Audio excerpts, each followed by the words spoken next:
25-yil ham tugadi.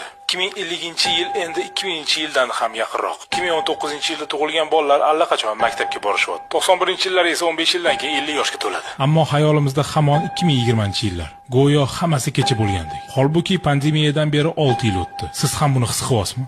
Go'yo hamma narsa tezlashib ketgandek. Dunyo oldinga qarab yuguryapti. Biz esa hatto orqaga qarashga ham ulgurmayapmiz. Trendlar, ma'nolar, hatto o'zimizga yeta olmayotgandekmiz. Texnologiyalarchi, avvalgisiga ko'nikib ulgurmaysizdan keyingisi chiqyapti. Bilasizmi nimani angladim? Ota-onamni tushunishim osonlashdi.